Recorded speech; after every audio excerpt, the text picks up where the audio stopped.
בשם השם נעשה ונצליח. שיעור תורה, ברוכים הבאים, שבוע טוב, שבוע מבורך. Tonight's shiur was sponsored by some very dear people, and BeEzrat HaShem, tonight's shiur will be for Ilui Nishmat Neshama Shira Bat Miriam Olga, who is an Eshet Chayil, who left this world in Olam Haba right now, committed her life to HaShem and her kids, buried in Gush Etzion in Eretz Yisrael. May her neshama have a aliyah. Also for her children, Shamayim Naomi Bat Neshama Shira. BeEzrat HaShem shall find a zivug of a tzaddik, Yireh Shamayim, that not only knows Torah but also knows how to deal with today's world and to overcome all obstacles, BeEzrat HaShem, and be a good husband. Also for Ruth Bat Neshama Shira, Kadosh Baruch Hu will give her success in everything that she does. Levi ben Ruth, Mordechai ben Neshama Shira, for success, peace of mind, happiness, parnasat tova, clarity, health, kindness, and shlom bayit for all of them. BeEzrat HaShem, Kadosh Baruch Hu yivarech otam b'kol mikol kol. Also for a refuah shlema for Shmuel ben Chana, Leah bat Ezra, Chana bat Perel Tova, and Orit bat Ilana. Also a mazal tov and happy birthday for my dear mother, Doris bat Nesria, for refuah shlema for Doris bat Jora. Sorry, happy birthday to my mom, and also refuah shlema for my father, David ben Nesria, Levana bat Sarah, Dvora bat Mercedes, Elisheva Chaya bat Sarah. Mazal Tov also with HaShem for their brand new baby, Baruch HaShem. May they have much nachat. Her and her dear husband, our dear Talmid and good friend Betzalel ben Avraham. May HaKadosh Baruch Hu continue giving him siyata d'ishmaya in all of the things that he does, especially he's learning his Torah to complete the Shas many times. Also for a refuah shlema for Dvora bat Mercedes, Esther bat Zipora, Yochevet bat Serach bat Batya, Batya bat Sarah, and all of Am Yisrael BeEzrat HaShem will have refuah shlema, refuat hanefesh, refuat haguf. So Baruch HaShem, we're back here and continuing our series about the Chazon Ish, the famous Chazon Ish, Zchuto Tagen Aleinu. His famous Emunah V'Bitachon series about the Sefer is Emunah V'Bitachon, but the Sefer is really about the Jewish HaShkafa, the Jewish ideology. What is a Jew supposed to think? But in reality, as many have already commented on the shiur, this HaShkafa, this ideology, really applies to all of mankind, not just Am Yisrael, because you can see that this is not only the emet, but it's simply the only way to live if you want to live a good life. If you want to live a good life in this world, or then have a next world, you must do everything possible to get your mentality, your ideology to this point of what the Chazon Ish is talking about many years ago. Now, the Yetzer Hara, HaKadosh Baruch Hu calls him Ra.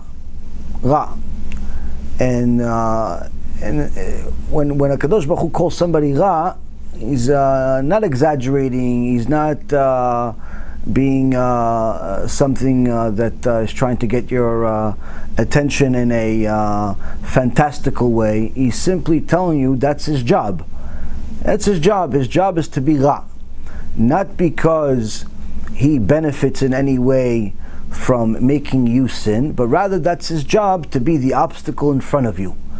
Just like if somebody, la'avdil, is trying to improve their physique and they go to the gym, if they want to improve their physique, then over time they're going to have to increase the pressure. So they're going to have to increase the weights. They cannot continue lifting 5 pounds every time they go to the gym for 10 years. If they want to improve their physique, they're going to have to increase the weight each time. And the fact that it's heavier is showing you that that's obviously where you need to be. Now, you can't put too much pressure on yourself, because then you will not be able to move.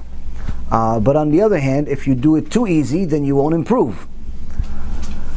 Such is the tafkid, the job of the Yetzer Hara, to give you the pressures on yourself that you can handle. Which means, if you have a difficulty in your life, that's because HaKadosh Baruch Hu allowed it to happen, because He already knows that you can handle it. And the only reason why you are struggling with it is because of your disconnect to Ribono Shel Olam. Your disconnect, your misunderstanding of your tafkid, your misunderstanding of what your role is in the world. A young man sent me a question a few times about a issue that he had. And of course, many young people send me messages, questions, and so on. But the most common questions that I get from young people, and old people actually, is the whole issue of arayot. What to do with the issue of kedusha, of kama brit, girls. Sometimes the girls ask me about boys, and so on and so forth, because they're not married. Sometimes because they are married. The point is that people are struggling with this epidemic, but it's not corona. The issue is the whole issue of how to handle yourself, your kedusha. Now, when it comes to sexuality, HaKadosh Baruch Hu is very, very clear about what's allowed and what's not allowed. If she is your wife, if he is your husband, you are allowed to be with each other during the time that the woman is pure, meaning that she has counted her clean days, she went to the mikveh, and then she's pure, and you're allowed to be with her. The Rambam writes clearly about how many times each person should be with their wife. If somebody is a regular average Joe, they could be with their wife as often as they want during that time that she's pure. But if someone is a Talmid Chacham, then they could limit it to once or twice a week, because they need to retain their energy. Plus, it's not the behavior of a Chacham to act like a rooster. Now, but that's assuming she's your wife, and that's permissible. On the other hand, what if she's not your wife? What if she's not your wife? Then HaKadosh Baruch Hu says, if you touch her, if you are intimate with her, if you're intimate with him, you're both going to get a punishment that you're going to wish for the Holocaust instead of this punishment. Such extremes. Such extremes. On one hand, I'm allowed to be with my wife, Ishtabach Shemo La'ad. If I'm an average guy, okay, every day, as long as she's pure. Let's say half the month. Okay? Okay, fine. I understand that. I can pray, there's benefits to not being with your wife every day for different medical reasons, psychological reasons, for marriage reasons, and so on. No problem. But how come there's such an extreme? What if she's not my wife? She's not my wife. How come I can't have a girlfriend? HaKadosh Baruch Hu says your girlfriend, your boyfriend, is going to get you to a place worse than Gehinnom. Why? Because HaKadosh Baruch Hu says the kedusha of a person is what makes him a Jew. That is what distinguishes us from all of the other nations. Why? Because all of the other nations are allowed to be with each other as much and as often as they want, even during the period. But Am Yisrael, Am HaKadosh, we're different. Why? Because we are in essence, a different species, because we have a different role in the world. Now, a person that does not have the right ideology will have a very difficult time swallowing what I just said. In fact, they will reject it viciously. Because, what do you mean? On one hand, I have Gan Eden half the month. On the other hand, you tell me Kafakela is where I'm going. On the other hand, I'm going to Holocaust. What's the matter with you? Why can't I have like a middle ground, like once in a while? HaKadosh Baruch Hu doesn't have once in a while. And that's why he says in Parashat Shmini, Vayomer Moshe, Ze hadavar asher tziva Adonai, ta'asu v'yireh alechem kevod Adonai. Moshe says to the nation, this is the thing that Hashem has commanded you to do, then the glory of Hashem will appear to you. This and not that. This Torah and not their Torah. This Kedusha and not their Tum'ah. This Emet and not their Shekel. Rule number one of Jewish ideology, there is only one Emet. There is no two Emets. There's no three Emets. And for those that say, well, what about the 70 faces of the Torah? Yes, it's 70 different facets of the same exact Emet. Just like a diamond, my father, God bless him, he's been a diamond dealer for as long, 50, 60 years. God bless him. He is the experts in the industry. When I remember I used to live in New York, I would come visit him on 47th Street. And some people would be in his office. They tell me, your father, God bless him, is the only person in the world that we know that you can show him a diamond in the middle of the night, 2 o'clock in the morning, wake him up, he can tell you exactly what's wrong with it with the naked eye.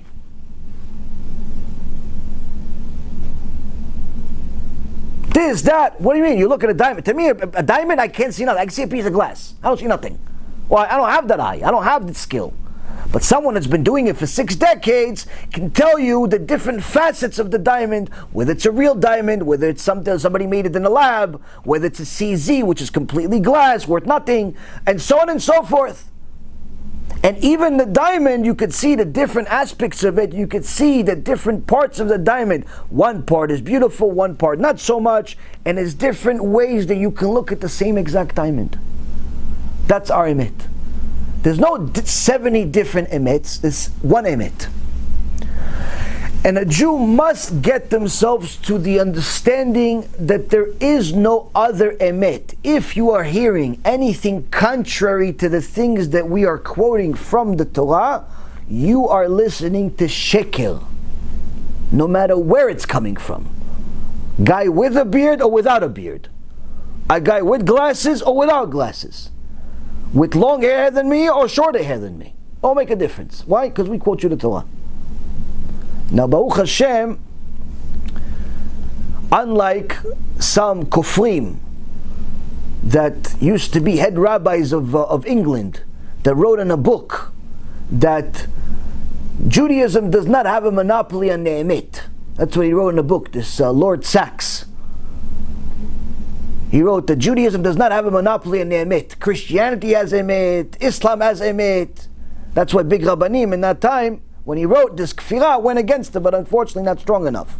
So he still gets the podium, he still gets a lot of kavod with organizations to be a keynote speaker, $50,000 just to come. Busha v'chirpa.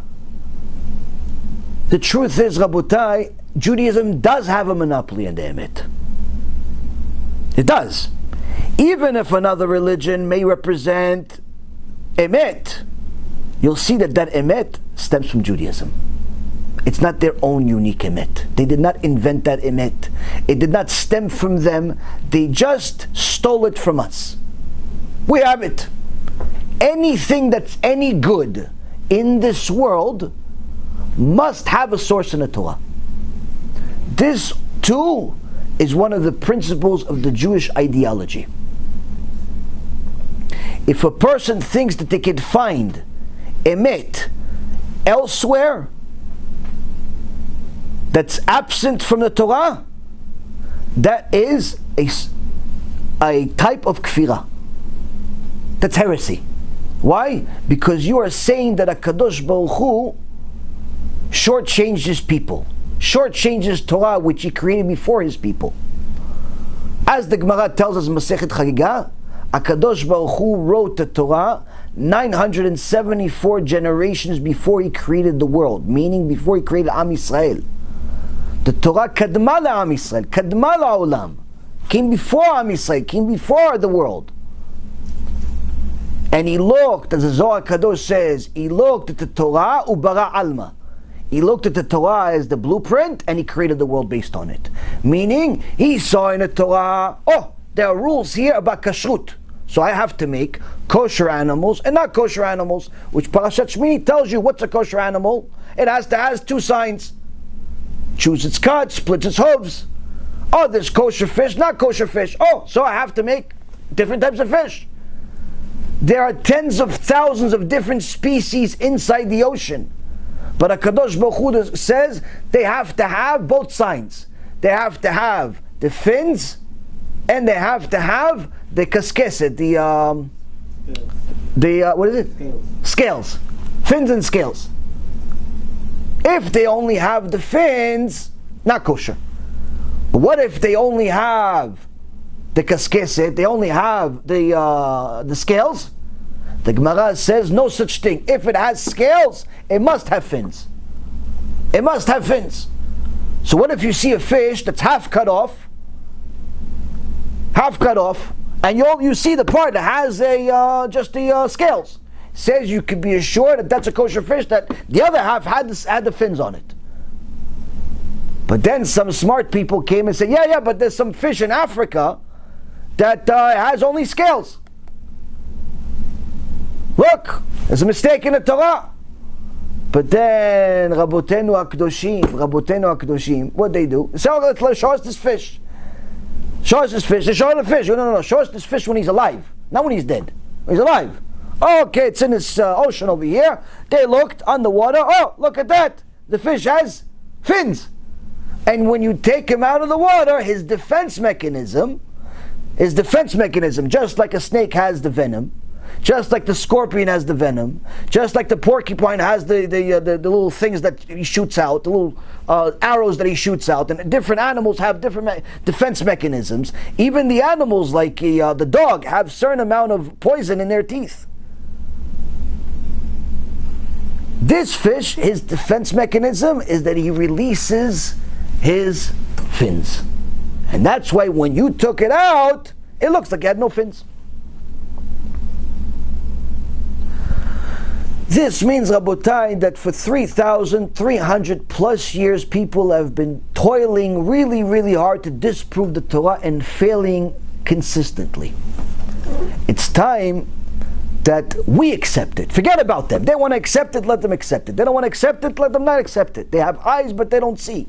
They have noses, but they don't smell. They have arms, but they can't touch. Their creators will be like them. That's what HaKadosh Baruch Hu says about the idols. They have eyes, but they can't see. They have noses, but they can't smell. They have arms, they can't touch. And their creators will be like them. The idol worshippers will be like the idol. They can't see even though they have eyes. But how come we can't see? How come we fight so much against the Emet? We have eyes. We choose not to see sometimes. Why? Because we don't really want to do tshuva sometimes. We like to sin sometimes. The Jewish ideology is dependent on the fact that the person will accept the emet whether he likes it or he dislikes it, whether she agrees with it or disagrees with it, whether they understand it or don't understand it. You just like you take an antibiotic from the doctor because you have an infection without understanding how the antibiotic really works. Oh, it looks like to use a piece of chalk. Why is this piece of chalk different than a different piece of chalk? Can't I just go take a piece of chalk from my teacher? It's cheaper. Can't take it over there. Maybe I just eat a piece of chalk and it's going to heal me. Why can't I just take my mom's piece of chalk? She was sick 6 years ago and maybe I can take a piece of chalk from her. Why do I have to take the piece of chalk that this doctor gave me? Because this piece of chalk has certain chemicals, and by the time you understand what these chemicals do and why they apply to your infection, you're already going to die 5 times. So be smart and listen to the expert. Now the problem is, Rabotai Yekarim, is that although everything I'm saying to you is simple logic, HaKadosh Baruch Hu rebukes us time and time again for not using it. We have human logic that HaKadosh Baruch Hu instilled in our minds that we use for everything. We do not go into a car and just drive aimlessly. We go into a car and we look at a map, or in today's world a navigation system, in order to get to our destination. Why? Because we have a place to go to. We're not just going to drive around. We're not teenagers that have nothing to do. We want to go somewhere. We want to go to work. We want to go to eat. We want to go to a doctor. We want to go to somewhere. We have a destination. We don't just drive aimlessly. If we want to get from point A to point B, we have to have that destination in mind and the way to get to that destination before we start driving, not after. Because if we figure it out after, we could be wasting a whole lot more time. The same thing goes when we take medicine. If we get sick, chas v'shalom, we don't just take anything off the shelf. We don't just go to CVS or Walgreens, just take everything. Let me just take this, and swallow all together. One of them is going to work out. No, most likely, you're not going to be sick anymore. You're going to be dead. We have to know what the diagnosis is, what's the problem, and then look at the instructions to see if it matches our diagnosis. If it's a simple flu, we can go find over the counter. There's enough instructions on the boxes. It can tell you this, that, the other thing, and so on and so forth. 5 different medicines for every different flu. If it's something more complicated, then you have to go to a doctor. The doctor is the expert, going to tell you what you have and what you need. He's going to prescribe you, give you exact instructions that you have no idea what they say because it has a bunch of big words you can't even pronounce. You give those instructions to somebody that actually knows what those instructions say. That guy says, oh wow, okay, you need this, you need that, okay, no problem. What is that? What do you mean no problem? It's just amoxicillin something. No, it's amoxicillin, sir. What's amoxicillin? You? No. Amoxicillin's an antibiotic. Oh, I thought you were cursing me. Okay, fine. How many? 500 milligrams. Oh, it's a lot. Why are you so generous? No, that's what the doctor said. He said 500 mg. That means 500 milligrams. Oh, okay. Once a day? No, he said 3 times a day. Oh, well, come on. You trying to kill me? No, you're that sick. You need 500 milligrams of amoxicillin 3 times a day. And that's why he wrote it on the piece of paper, because he knew you didn't know. If he would have just told you, take amoxicillin 3 times a day, 500 milligrams, you would have just did your own calculation. Said, no, you know what? Maybe 500 milligrams is too much. I'm going to go buy 100. 100 sounds cheaper. This guy's probably trying to make money out of me. And 3 times a day, what is he, crazy? He's probably trying to get me sicker so I come back to him. So you know what? I'm going to do it only once a week. I'm going to get this doctor. I'm going to prove him wrong. Next thing you know, the doctor has to show up to your funeral. What happened, doc? I thought you healed him. Yeah, I gave him the cure, but he didn't use it. We don't do that. Why? We listen to the experts. Because we use our brain. The same applies with everything in life. We use our logic, we use our brain in order to arrive at the right conclusion. And it's very easy for us. It's very easy for us to figure out that if I put certain ingredients together, a good food is going to come out. It's very easy for us to figure out if I drive a certain amount of certain speed, I will get to a certain destination. If I drive a different type of speed, I will get myself into trouble. If I go this way, this is a good place. If I go that way, it's a bad place. All of this logic we have. Where does this logic fail? This logic fails when it comes to living emet, living the truth. Living the way that HaKadosh Baruch Hu wants us to live. How come it fails at the most critical time? I mean, technically, if you have enough emunah, and you have enough Torah, you get to a point where you don't get sick. And even if you get sick, nothing's going to happen to you. The Rambam says that the people that go to doctors, he himself was a doctor. He says people that go to doctors have no yirat shamayim. But he himself was a doctor. Why? How come? He said, no, it's not that nobody has yirat shamayim. It's that someone that has the real yirat shamayim understands who runs the world. He's not going to go to a doctor. Very, very few in the world are like that. Go to doctors. You're sick? Go to doctors. Don't play with fire. The Magid Mesharim, the angel that was the chavruta of Rabbi Yosef Karo, told him, Rabbi Yosef Karo is a chavruta, angel. An angel was a chavruta with Rabbi Yosef Karo, Baal Shulchan Aruch, the one that codified our law. We got Torah at Mount Sinai. We had oral Torah and written Torah. Then it was written, the oral Torah was written initially by, or the most amount of it was by Rabbi Yehuda Nasi, the Mishnah. Even before him, Rabbi Yonatan ben Uziel already started it, but nonetheless, the Rabbi Yehuda Nasi wrote the Mishnah. Then we have the Gemara. Then the Rambam, 900 years ago, codified it into law, took the halachot out of the Gemara. Then Rabbi Yosef Karo, 500 years ago, took the laws from the Gemara, from the Rambam, and put it into applicable laws in that generation and moving forward. And then the poskim, for the rest of the last 500 years, applied it to different generations, to different things that came up. Meaning that there's never been a misstep. We have a direct transmission of the Torah from Mount Sinai all the way to today, with no changes whatsoever. Now, this Rabbi Yosef Karo wasn't just an average person. His chavruta was an angel.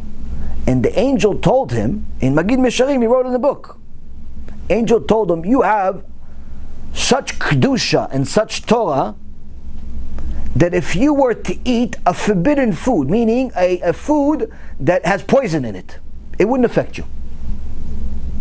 You know, in those days there was much more poison in food than today. Not just because of germs. There's actually more germs today than there was back then because of all the sins we make. But we're talking about, in those days, there was more snakes. Snake would lick the water, put some poison in it, and people would die that way. The angel told Rabbi Yosef Karo, if you drink water that right after the snake, right after the cobra, you guys are chavut on a drink. You guys drank a drink together, you had l'chaim together, nothing would happen to you. That's how much Torah you have. So that shows us, Rabotai, that the power of the neshama could literally affect the body in significant ways, which we'll learn a little bit more about today.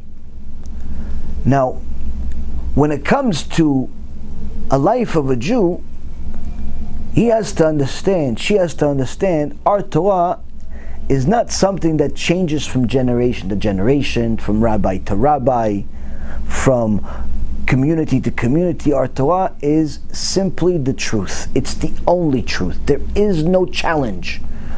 There is no debate. There's no purpose for a debate.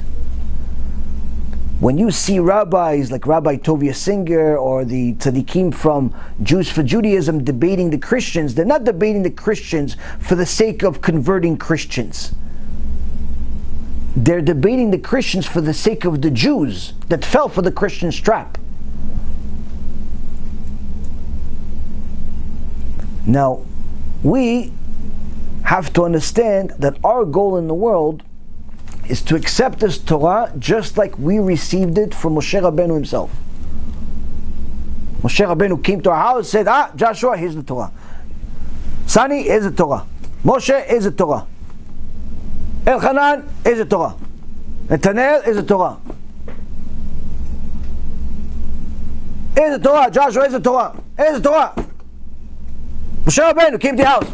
Hey, you up? Okay, here's the Torah. Here you go. That's how you have to behave. And if Moshe Rabbeinu gave you the Torah, you're going to go against it? Moshe Rabbeinu, 10 amot, 7 meters tall, 20 feet, shows up to your house, spoke to HaShem face to face, shows up to your house. Hey, you ready to get Torah? We can say no. He just said right here, Zeh hadavar asher tzivah Adonai. This Torah, this I'm giving you, Mount Sinai, right? You just got it, here you go. You can say, no, but this one, Moshe, can you just let me go with that one? I have a girlfriend, can I stay with her? I have a boyfriend, can I stay with them? I don't like putting kisui rosh on. Can I just go on with the avodah zarah on my head? It's okay, Moshe. As they say at the Bedin to people that convert, and Baruch Hashem, I had the merit to hear this many times. Rabbi Eliyahu ben Chaim, Shichyeh, says to the converts, he says, you know, if you violate Shabbat, Moshe Rabbeinu will kill you. He says to them every time. It never gets old. He says to them, he says, you know, Moshe Rabbeinu, if you violate Shabbat, Moshe Rabbeinu will kill you. He doesn't say, I'll kill you. He says, Moshe Rabbeinu will kill you. Because he killed somebody. He says in the Torah, Tzlofchad, he killed him. Call the converts, keep Shabbat, keep 2 Shabbats. 5 times a week I'll keep Shabbat. No, 1 time a week, it's fine. Why? You need to know. You need to know. You need to know. Why? It's like you just got the Torah at Mount Sinai. That is the foundation of Jewish ideology. To understand that the Torah that we have is the same exact thing that we've had for over 3,300 years. Now,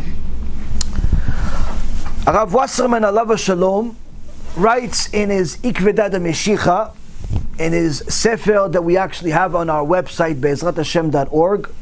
For anyone that wants to download it for free, you subscribe to our website, it automatically gets emailed to you. If you already subscribed, you go to the ebook sections, and it's in English. It was translated, it was originally written in Yiddish, then it was translated to Hebrew and English. And we have the English version on our website. And he writes it, and this is at the time of the Holocaust. Rav Wasserman Alav Shalom was the Talmid Muvak of the Chafetz Chaim, was told what's going to happen from the Chafetz Chaim in the Holocaust before it happened, nearly 10 years before the Holocaust happened, and wrote in his Sefer that the generation at the time that is seeing so much trouble, so much anti-Semitism, would have a much better opportunity, would have a much better understanding of how to deal with things if the rabbis spoke up. In fact, he said even if the Gdolim would speak up.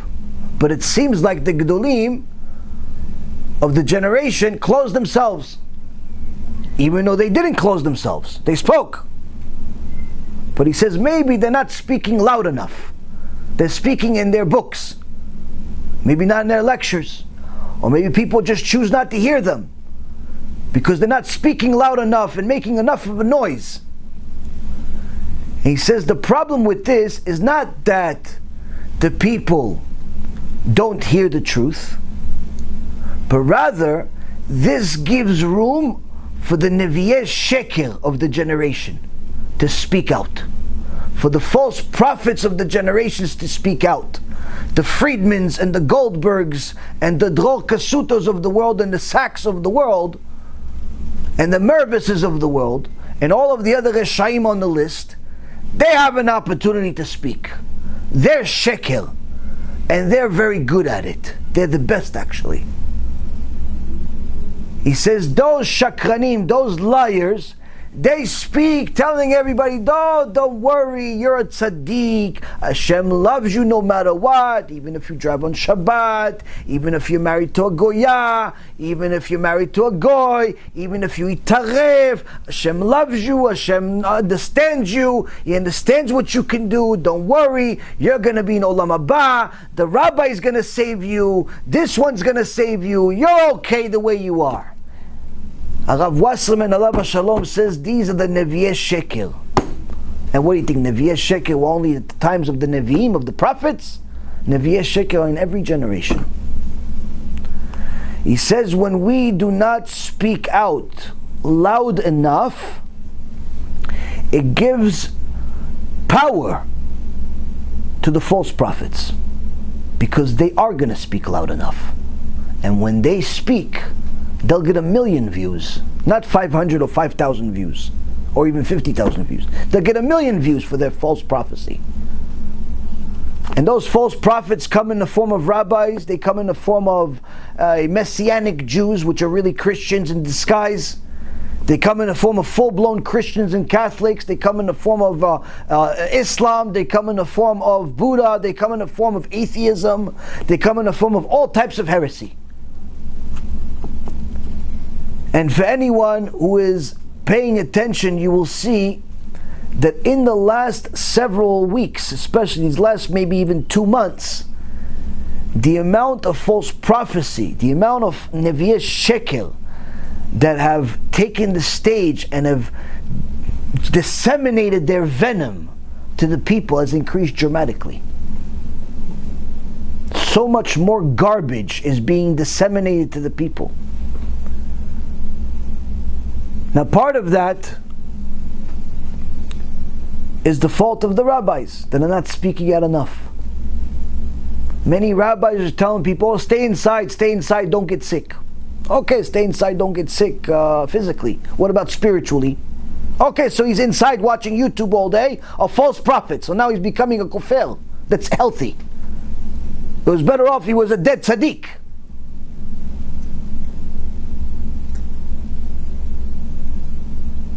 We spoke about being inside. Okay, we're inside. What are we going to do now that we're inside? Some of these rabbis, they speak, they're so zealous about being inside. Some guy that lives in China made a whole thing. It went viral all over the internet. Every single joke passed this text message, this YouTube video. I don't know how many millions of views watched this guy. And he was zealous about, oh, I'm telling you, you have to stay inside. It's not a joke, this coronavirus. How come you didn't scream like that about Chilul Shabbat?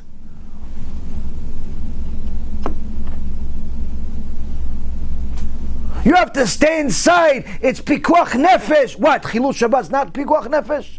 Married to a goya is not pikuach nefesh? Eating tarif is not pikuach nefesh? Cash advance and other flawed businesses full of corruption is not pikuach nefesh? How come you weren't so zealous about that, Mr. Rabbi?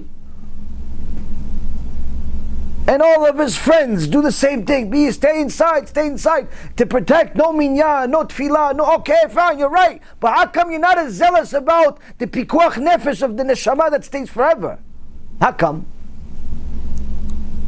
This Rabotai Yekarim gives a stage to who? The Nevi'eh Sheker.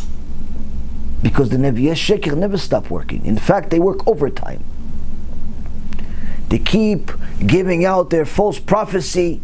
Friedman and company is becoming more of a menace on a daily basis. Now his God has three pieces, like the Christians and the Catholics. He has a whole lecture about how God has three pieces. Because we say, Shema Yisrael, HaShem Elokeinu. Two names for God. HaShem is God, Elokeinu is the God of creation. So it sounds like there's God who doesn't get involved in creation. And then there's Elokeinu, Elokim, is the God of creation. So of course it's the same God, but this God is divided. There's a part of him engages in creation, and there's a part of him that does not. I don't even know where he belongs to. Can't say he's Chabad. Chabad doesn't believe in three gods. Some of them have lost their mind and maybe have idolized the Rebbe, alav shalom, but they don't believe in three gods. How come Chabad doesn't speak against them? Supposedly he's part of them. How come not a single person from Chabad is speaking against this Kufer Gamur? What about the other Reshaim that keep spewing their venom against everyone? No, you're being mean, it's not nice, you're full of hatred. What full of hatred? Full of hatred of the Reshaim? Yeah, David HaMelech was also full of hatred for the Reshaim. It's our obligation to be full of hatred against the Reshaim. If you don't hate the Reshaim, there's no chance that you're going to be a tzaddik. Rabbeinu Yonah in Sharet Shuvah says, if you want to be a tzaddik, you have to hate Reshaim. Obligation. Mitzvah from the Torah, hate Reshaim. We're not talking about Reshaim that they don't even know they're Rasha. Talk about somebody that knows. How come they're not speaking against them? How come they're giving these people a stage? How come already an article came out 7-8 years ago about Sachs being a Kufer Gamur, writing that Judaism doesn't have the whole truth, or that Adam v'Chava was a parable, or the Yetziat Mitzrayim was a parable? But what about Adam and Eve? I mean, what do you think about that? Is that symbolic or literal? Well, Adam and Eve is clearly a parable because there was no first human, and there may have been a mitochondrial Eve, but I mean that was somewhere else and in another country, and besides the wench is dead. Exactly so. So no, I mean Adam and Eve are really, I mean if you trace it back 6,000 years ago, obviously the Bible is telling us the story about the first dawn of civilization. I mean, there was art 25,000 years before Adam and that. Eve is symbolic. Yeah. But the parting of the Red Sea, I mean, how do you decide which bits are symbolic? Very and which are not? simple. The rabbis in the 10th century laid down the following principle. If a biblical narrative is incompatible with established scientific fact, it is not to be read literally. How come he still gets a stage by Orthodox Union and other big Jewish organizations? How come Ephraim Goldberg is getting the stage along with him, two Reshaim together? Wanted to invite a Catholic missionary to a synagogue with 1,000 families. How come he's still getting the stage? Dror Kasuta tells people to go smoke marijuana before they learn Torah if it gives them nice chizuk. I'm holding grass, weed, marijuana as medicine, as drug that is a real medicine, and you need to know how to use it and when to use it. And if your senses are strong and pure and powerful, so you can know it about yourself, you can have a self-awareness to know if it's building you or destroying you, if you're using it for a good cause or if your evil inclination is using you to kick you down to sadness and to many lackings that it can bring. Person now in a certain stage of his life is using a certain drug in a good way that is building him, that is supplying something good for him in his life, still, that's my thought, I think that it is only waking him up. How come he's still getting the stage? How come nobody's speaking against it? How come I have to speak against it every time? People think like I like this, I hate this more than anything else in the world. But this is Torah, Rabotai. Rule number 1, stay away from sin. Then do mitzvot. Why? Because if your mitzvot are full of averot, you're still going to go to Gehinnom anyway. The point is, Rabotai, is we have to know Jewish ideology doesn't play games, it's not joke.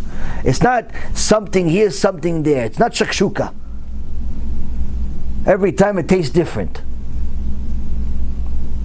For anyone who doesn't know, shakshuka is a Middle Eastern dish with some eggs. Forget it. Very tasty. Anyway, Rabotai, it's very important that we know that speaking against the wicked is an obligation, because when we don't, we simply are allowing them to continue growing without anyone speaking against them, and that is one of the reasons why HaKadosh Baruch Hu decided to destroy the Bet HaMikdash when he did. On Mondays and Thursdays you pray differently than you do the rest of the week. You add some parts to your prayer and your siddur, and one part of it, you see, it's a Gemara. It starts with Abaye. Abaye says, Anshe Emunah Avadu. Abaye says, men of truth are lost. The Gemara in Masechet Hagigah says, what does it mean? What is Abaye talking about, men of truth are lost? It says that HaKadosh Baruch Hu looked at the world at the time of the Bet HaMikdash. He says there's no men of truth, no men that will fight for the truth anymore. That means they're not going to do tshuva the ordinary way. I must destroy the Bet HaMikdash to get them to do tshuva. If they don't learn from the rabbis, I have to teach them, Hashem says. If we don't speak against Reshaim, HaKadosh Baruch Hu has to make things worse. And that's why there's good news and bad news. The good news is that this coronavirus, although the numbers continue to increase, seems to be somewhat under control. In my opinion, I think that this whole quarantine type of life is probably a month and a half away from being over. It's my opinion. Don't quote me on it, I'm simply quoting my opinion. The rest of what I said is not opinion. And the reason why is not necessarily because the disease is going to miraculously go away. It may go away. But I simply think that, like I told you guys last week, people are going to arrive at the conclusion that they have to leave the house. Because if they don't, they're surely going to die. Not of coronavirus, of starvation. Because right now people are seeing, oh, okay, so some people go outside, some people don't go outside. Some people that go outside get infected, some people go outside don't get infected, which means that you're not guaranteed to get infected if you go outside. From the look of it, downstairs everyone's on vacation. I've never seen so many people in the streets here in Florida. Everyone's on vacation on their bicycles as if this is Bahamas. Everyone's on a little their own vacation. So apparently they're not infected. Not everybody goes outside and gets infected.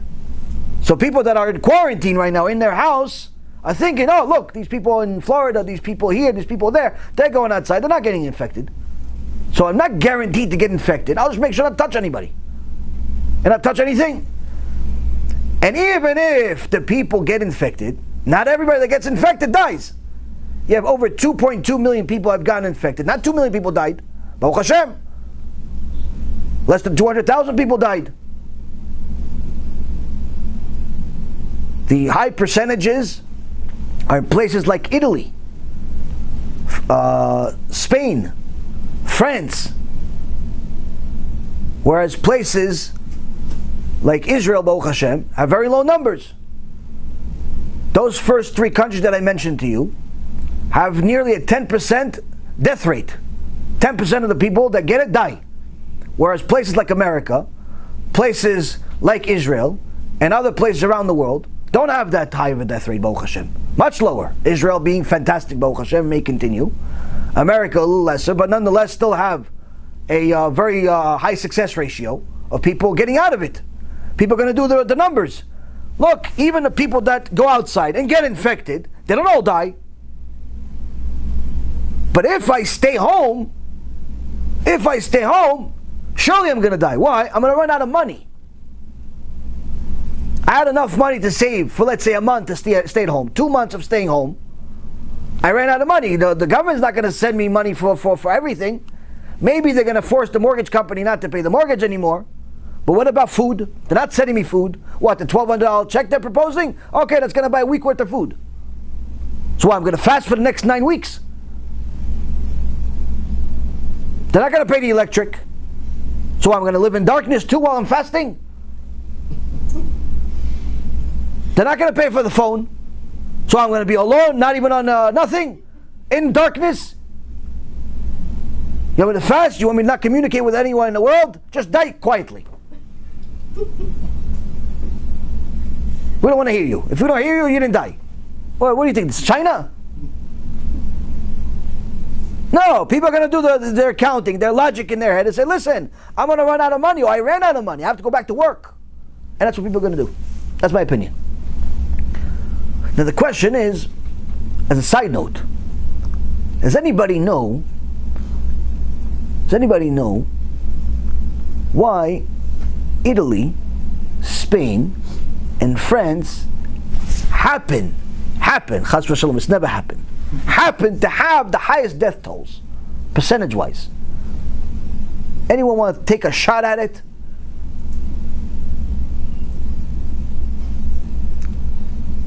HaKadosh Baruch Hu says to us in Sefer Bereshit, Parashat Noach, someone who spills the blood of a man within a man, his own blood will be spilled. Teaching us that anyone that spills the blood of a man within a man, which is not regular blood, but rather the blood within a man, meaning the seed, his own blood will be shed. Showing us that the issur of wasting seed is both on the Jews and the non-Jews. And even the sages that have a debate among them of whether this changed later on in Mount Sinai, saying that maybe it's no longer forbidden for the non-Jews as it was at the time of Noach, it's still viewed as disgusting. Either way, you're in bad shape. Most of the sages say that it's forbidden for all of mankind to waste seed. But there are a few sages, Kavodam bimkomam, they're all respectable giant sages, and they say maybe It's not forbidden for them the same way that it's forbidden for Jews, but it's still frowned upon by Hashem, and who wants to be viewed as disgusting in the eyes of his Creator? Every time Hashem looks at him and says, disgusting. Who wants that? Like you look at a dead animal in the middle of the street, you say, disgusting. Imagine Hashem looks at you and says, disgusting. Who wants that? Who wants to be that? HaKadosh Baruch Hu is saying you're disgusting. Who wants that? Nobody. So whether it's death penalty or it's viewed as disgusting, either way it's no good. The point is, but that's just a minority of sages. Most sages say it's asul gamur. It's completely forbidden. The point is that HaKadosh Baruch Hu already told us in Parashat Noach. They asked a Rav Sternbach, Shichyeh, how come HaKadosh Baruch Hu expected the people to obey this law without him giving them the Torah yet? How come he expected them to obey this law? He didn't give them a Torah yet. There was no scroll yet. There was no Mount Sinai yet. It's Parashat Noach. This is hundreds and hundreds of years before Moshe Rabbeinu. It's hundreds of years before Avraham even. Only guy that believed in God is Noach. The rest of them were all types of crazy people. They believed in God, but they also worshipped idols and did all types of other things. How come? Rav Sternbach Sheikhye says the following. He says, because this, just like murder, is pure logic. Just like you did not need to have the Torah to know not to murder, you don't need to have the Torah to know not to waste seed. Just like you use your logic to know that before you go somewhere you need to know where you're going, you know that you're not allowed to waste seed. Why? Because there's a certain thing in your brain that tells you you're forbidden from doing it. Now, both the Jews and the non-Jews are forbidden from wasting seed. But many of the non-Jews, and unfortunately many Jews, don't listen to the Torah. In fact, many of them don't even know it says it. So what did they do? When the quarantine started in Italy and in the other countries, a certain group of Reshaim that run one of the biggest pornography companies in the world announced, from today on you can download pornography for free. And on that day, my dear friend from Eretz Israel said this to me. He says, if you look at the numbers, on that day they announced it was the highest level of death since the beginning of this virus. Anyone that thinks this is a coincidence, I have a bridge to sell you.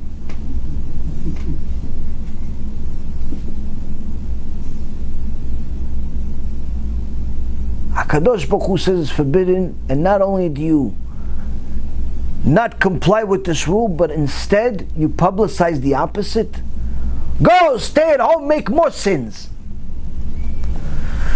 Now, for those weak neshamot that don't like to hear negative things because it hurts their little puny heart, you should know this is an obligation. Not only an obligation to teach this as part of Jewish ideology, but also an obligation of teaching Torah in general at a time like this. Where do we learn it from? The Rambam. The Rambam in Ilchot Ta'aniyot.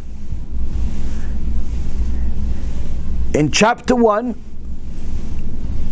Halakha number 1, he says the following: מצוות עשה מן התורה לזעוק ולהריע בחצוצרות על כל צרה שתבוא על הציבור, שנאמר על הצער הצורר אתכם והרעותם בחצוצרות, כלומר כל דבר שיצר לכם כגון בצורת ודבר והרבה כיוצא בהן, זעקו עליהם והריעו.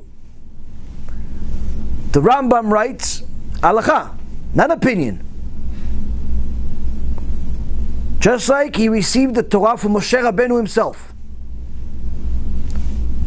It is a positive scriptural commandment, meaning this is from the written Torah.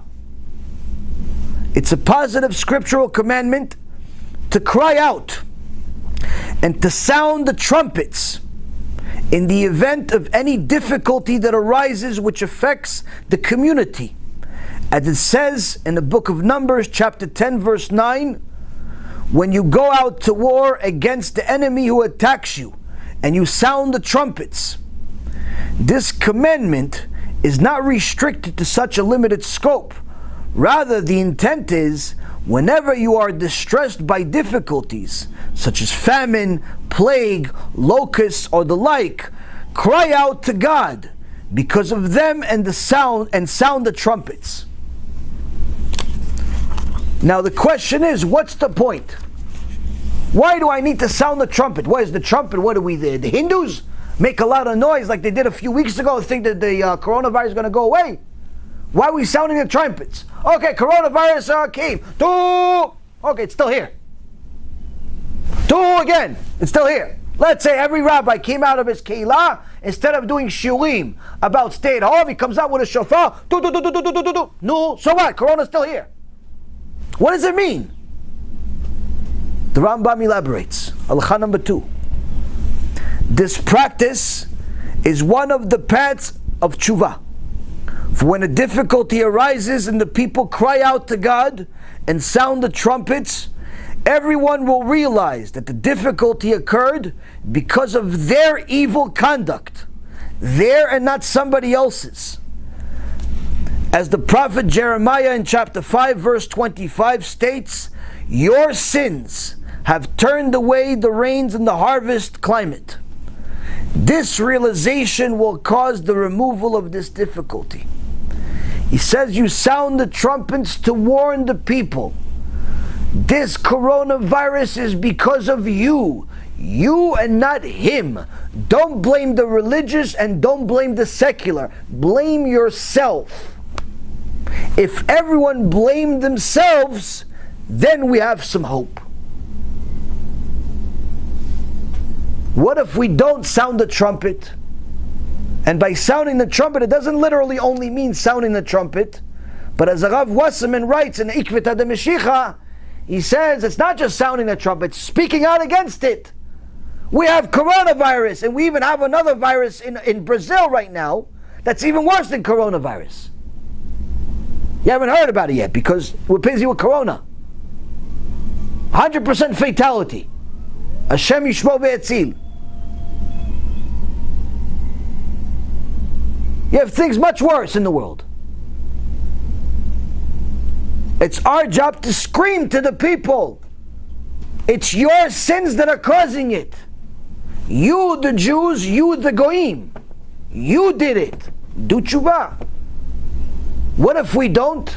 What if we say, no, the old tzaddikim, it happens, it's nature, every so often a virus comes to the world, there was the pig virus and the bird virus and this virus and that virus, it's another virus.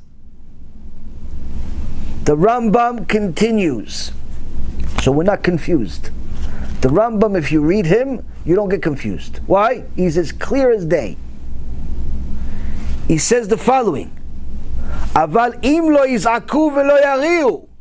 Conversely, should the people fail to cry out to God and sound the trumpets, and instead say, what has happened to us is merely a natural phenomenon, and this difficulty is merely a chance occurrence, it happens. This is the cruelest conception of things. He says this, Rabotai, is achzariyut. Achzariyut is translated to cruel, but trust me when I tell you, it's not enough. Achzariyut is vicious. That's what achzar means, is vicious. To tell people this is a happenstance, to tell people this happens in the world, to tell people we're fighting against a enemy that we can't see. like as if we don't know where it came from, like it didn't come from HaKadosh Baruch Hu, the Rambam writes, this is vicious. Which causes them, why is it vicious? It causes them to remain attached to their wicked deeds. They don't do tshuva then. Because they don't know it's because of them. They don't know it's because of Chilul Shabbat, Chilul Hashem, Zera Levatala, crooked businesses, all types of filthy behaviors. They don't know it's that. They think it's a virus. They're going to listen to Trump and Fauci and Pucci and Cucci and all of these people on the news every 5 minutes. Why? Because they're on the news every 5 minutes. No, it's all they do. Instead of listening to Shurei Torah to do tshuva, they're listening to people. They're telling them about the news, how many people died, and how many people didn't die, and how many ventilators we have, and how many air conditioners we don't have. He says this is cruel. It's cruel. Who's he talking to? He's talking to the rabbis. He's talking to the leaders. It's vicious not to tell them to do tshuva. Thus, this time of distress will lead to further distresses. And that's the bad news. Although coronavirus seems to be under control, I am afraid that if more people do not do tshuva, a lot more, don't do tshuva in the coming weeks, by the time this thing is under control, by the time this thing settles down and is out of the news, Rabotai, the Torah promises us a horrible, horrible promise. Things will get worse next time. And that's what the Rambam writes here. If we don't scream to the people to go do tshuva and they don't do tshuva, we are cruel. We are vicious. Why? Because they won't do tshuva because of us. And because of that, the situation will get worse. Where do we learn it from? The Rambam writes, we learn this from Leviticus, chapter 26, verse 27 and 28. והלכתם עמי בקרי, והלכתי גם אני עמכם בחמת קרי. כלומר שאביא עליכם צרה, כדי שתשובו, אם תאמרו שהיא קרי, אוסיף לכם חמת אותו קרי. The Rambam writes, we see this in Leviticus, where Kadosh Baruch Hu says to us clearly, if you shall remain indifferent to me, meaning treat the things that are happening to the world, the rebukes, the hurricanes, the viruses, the collapse of the economy, as a happenstance, you're indifferent to it, you think it's nature, I will be indifferent to you with a vengeance. The implication of this verse, the Rambam writes, is when I bring difficulties upon you, so that you shall repent, you shall do tshuva, and you say it's a chance occurrence, I will add to your punishment as an expression of vengeance for that indifference to divine providence, for treating divine providence as nothing, as just chance. HaKadosh Baruch Hu says you get additional punishment. For this we scream, for this we cry on the way here. We see, Baruch Hashem, a lot of people doing tshuva. Every day, Shtabach Shimo, more people are doing tshuva. Now that we have new channels in Portuguese, and Spanish, and French, and German, and Korean, more people from different languages, Shtabach Shimo, are doing tshuva just in the last couple of weeks. But it's not enough. It has to become in the thousands. It has to become in the thousands. There are entire communities that are more scared of coronavirus than they are scared of Chilul Shabbat. They're more scared of coronavirus than they're scared of HaKadosh Baruch Hu. And the Rambam and the Rav Wasserman says, and HaKadosh Baruch Hu himself says, and I'm just repeating, it's all the fault of the leaders that are not rebuking the people. Those that are rebuking the people, Ashechem Ashechel Kechem. Where even if the people don't listen to you, you did your job. But those that are not rebuking, the entire punishment will come on you and your family. Why? Because of you, people are dying. You are the murderer, the Torah says. Why? You knew. And you chose otherwise. Yeah, but I don't want to scare people. But the Kadosh Baruch Hu wants to scare them. What, you're more merciful than HaShem? 2.5 million people that we know about are infected. Probably 20, 30 million are infected. Just unreported. In India, they're reporting something like 3,000, 4,000 people infected. My contacts in India that I talk to every single day telling me that you have to wait on a 2-mile line just to get food. Because there's so many people there infected. You're not allowed to leave the house. What? They're not allowed to leave the house because 3,000 people out of 2 billion people are infected? Any jokester actually believe these numbers? They can't get food. Why? Because of 3,000 people? 3,000 people die every day over this from drinking urine of the cows.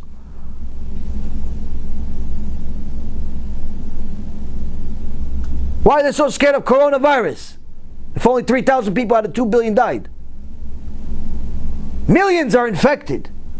HaKadosh Baruch Hu wants to be scary right now. You don't want to be scary? Why, you're more merciful than HaShem?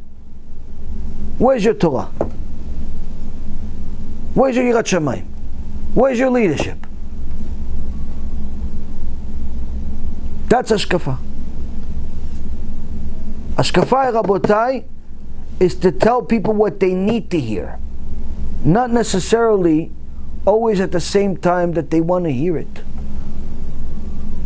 Jewish HaShkafa is telling people what they need to hear because they're not doing it on their own. You, the leader, if you're the leader of a community or you're the leader of your own family, you, 2, 3, 4, 5, 6, 7, 8 people, you can tell somebody, do it. Share with your friends, do it. You don't have speaking skills? Let me do it. Share this lecture. Share the other lectures we made. Share the other movies we made. Get people to do tshuva. Save your own skin by saving them. Don't stay a mute, because then we all fall. You cannot be like the idol worshippers who have eyes but choose not to see. They have arms but they can't touch. They have noses but they can't smell. Don't be like them. The Chazon Ish writes in the next section, after he talked to us about the details and the mechanics of the eye and how beautiful and miraculous it is, he writes, what good are eyes, arms and legs if they lie like dead bodies devoid of a neshama, devoid of a ruach chaim? What's the point of all these body parts, these arms, these legs, these eyes, if they can't move? Why they can't move? Because no ruach chaim. There's no neshama, there's no soul, there's no spirit. So He, meaning HaShem, breathed life into man, the secret of which eludes us to the extreme. No matter how much you investigate the body, we will never understand the neshama. But we know, and all human beings know, that this spirit exists, and that it's due to it that we exist. We call it by different names: spirit, soul, nefesh, ruach, neshama. All these names are references to something we can feel only dimly, for we possess no knowledge of its essence. Anyone that looks into the medical world will see an endless amount of research papers done about every part of the body. Only recently did they discover that the biggest organ in the body is not what they thought. People thought different parts were bigger at different times. As science advanced, they realized, oh, maybe it's this, maybe it's that, maybe it's the lungs, maybe it's the brain, maybe it's all types of things. And with endless amount of research, literally billions and billions of dollars, they could not even realize that the biggest organ in the body is the skin. And there's an endless amount of research done on every part of the body. Millions of pages written about the eyes, millions of pages written about the heart, millions of pages and man-hours spent on the brain and the arms and the fingers and the sensors and the different cells and the DNA and the blood and the different types of blood and even the fingernails. Endless amount of research is done on different body parts you've never even heard of. Endless amount of research and money spent on different body parts you don't want to hear about unless you're in trouble. Like, who actually spends any time reading about the urethra unless they have some type of infection? Or the anal canal unless they have some type of pain? No one wants to read about this. But yet the researchers have spent countless hours and money researching these body parts. Why? Because many people have problems with them. Countless dollars was spent learning about your nails that you just cut and discard. And if you're a righteous Jew, you discard them either in the toilet and flush it, or you burn them. But you definitely do not discard them in the garbage can or on the floor. Point being, there's an endless amount of research, endless amount of money spent on your fingernails that you care less about. Even money spent on your hair. Do you know how much money they've spent and man-hours they've spent learning about the hair follicles? And how they've discovered that what Kadosh Baruch Hu told Job is 100% true. That if two hairs were to feed off of the same canal in your head, you simply would not be able to see. HaKadosh Baruch Hu tells Job, you thought that I made a mistake, that I thought that Eyov, which is Job in Hebrew, is Oyev, which is the same letters just spelled differently, meaning enemy. Do you know how many hairs you have on your head? Do you know how many stars are in the universe? HaShem says, I know. And I have a name for each one of them. Each one of the stars in the universe has a name. Each one of the hairs on your head has a name.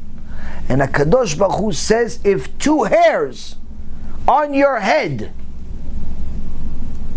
would feed their food, which is sweat, from the same hole, you would go blind instantly.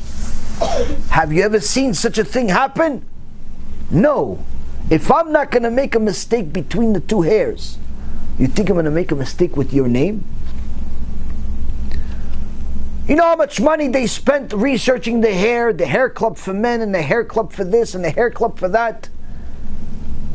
All types of money they've spent on the hair because people are so into their looks, and they spend an endless amount of money doing all types of surgeries to make themselves look like monsters.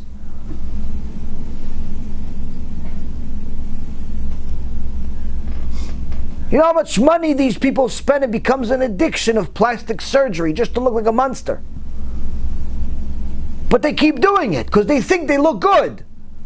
You know how much money they spent, and you know how much money the doctor spent in order for him to be the doctor, that this woman, this poor woman, is going to become a monster through his hands? Should call them butchers, not doctors. But you know how much money they spent on doing research? They don't intend on making them look like monsters, but sometimes it happens. Sometimes a woman comes to do a surgery and instead she gets a disease instead because of something wrong in the implant, something wrong in the surgery. I went for an elective surgery. My whole entire body changed because of it. Ishtabach Shemo La'ad, best thing that ever happened to me. Endless amount of pain for 16 years. Ishtabach Shemo.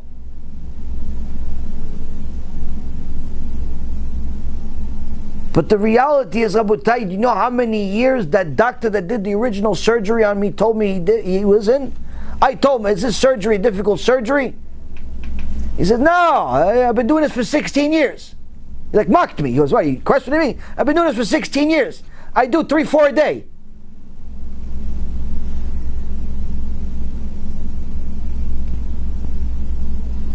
I do 3-4 a day. It's easy business. Each time somebody comes in, a few $1,000s, easy. Easy. For him it's easy. He's just cutting. I'm the one who has to live with it. Baruch Hashem. You know how much money people spent on the research that he relied on to fail miserably? Endless amount of money. And yet, Rabotai Yekarim, how much money is spent on investigating the soul? Where regardless of, let's say you discovered all the secrets to the hair, and how to grow it, and how to remove it, and so on. Let's say you discovered the secrets to skin, to remove acne and all types of other things that you don't want on your skin.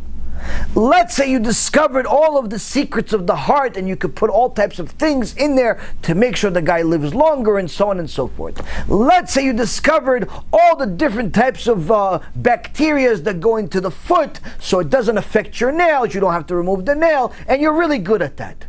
Is that going to make someone live forever? No.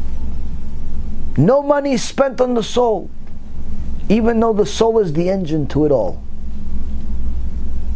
There's no research on the soul outside of Am Yisrael, outside of the Avrichim that learn Torah all day, outside of the regular Yehudim like you that learn Torah every day, outside of the righteous Noahites that learn Torah every day. No research on the soul, the engine to it all, the only thing that moves at all. Where even if you fix the nails, you fix the heart, you fix the brain, you fix the hair, you still don't have a guarantee you'll live another day. But no money is investigated into that.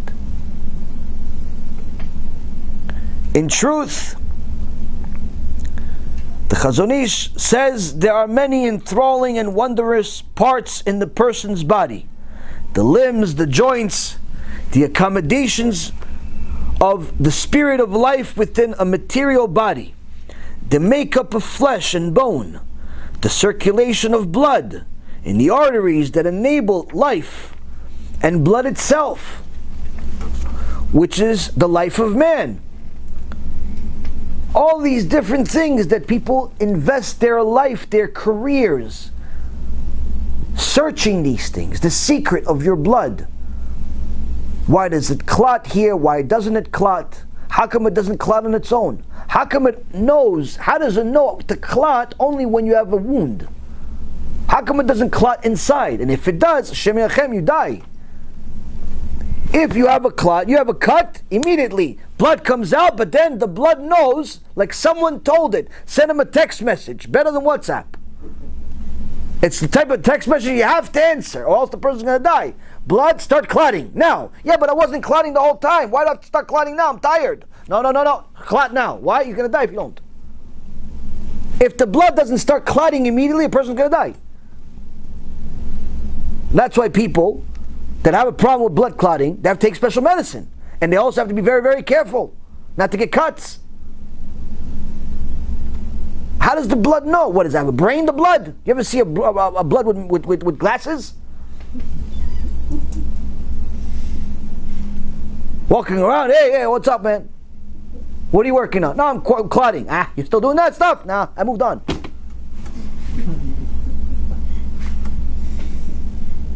How does it know? How does it know how to clot? How does it know to clot? How come it doesn't decide to clot just on a Tuesday at 2 o'clock in the afternoon just because it feels like it? Because if it clots, it's a heart attack. If it clots, it's a brain aneurysm. When people have a brain aneurysm, when they have some type of hemorrhage in their head, what does that mean? That means that out of all of these tiny, tiny microscopic veins that you have in your brain, a tiny little speckle of a blood, we're not even talking about like a big, or even something you could see with the naked eye, a tiny little speckle of a blood decide I'm going to clot. Not the whole blood, not everything. Tiny, tiny portion that you need a microscope to see decide to clot. Rest of the blood's going fine, working like a soldier. But this tiny little thing, the Rasha is dead.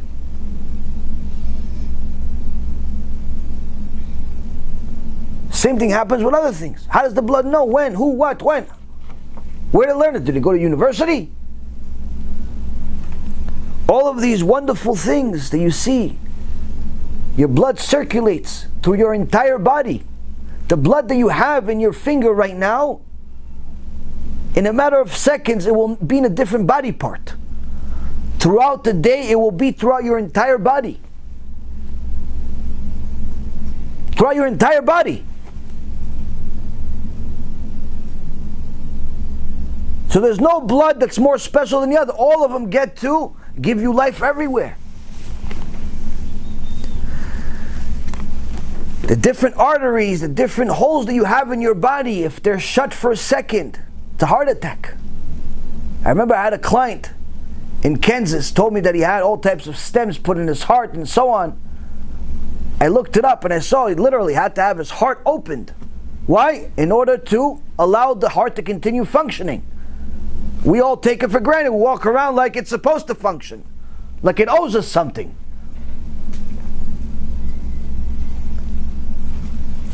All of this beautiful stuff that happens in your body has no end.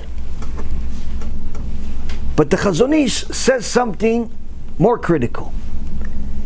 It says, even after man was created, his existence is still not ensured, for his life is dependent on a regular supply of food to renew the body's blood. All the food that you eat either turns to blood or to waste. The waste is excreted from your body, and the blood goes through your body. Whether it's ice cream or it's steak or it's an apple, everything turns to blood or waste. Doesn't matter what you eat. Who told the apple to turn to blood? Why can't it turn into, like, I don't know, maybe like ice cream? Maybe your heart's hungry, wants ice cream for a change. It's hot outside. How come it doesn't turn to ice cream? Everything turns to blood. And if it's not blood, it gets thrown out of the body. Obviously, there's other things, there's sugars and so on, but nonetheless, the waste is excreted from the body. But you need this food in order to continue living. The Creator provided grains, wine and oil, other plants, and countless types of fruit trees, each one of them incorporating different qualities that can provide nourishment to man, heal his body, nurture him, and enable him to live on this earth. Mankind has already managed to study the great wisdom in the structure of every plant of every kind, all of which bear witness to their Creator and to His endless wisdom. So you see here, Rabotai, that the Chazon Ish tells you we're spending an enormous amount of time researching plants, researching rocks, researching weather systems, researching water, body parts, and so on, but yet we know nothing about the engine that moves it all, which is your soul, your spirit, your neshama. Now, to think of it, you got to look at it this way.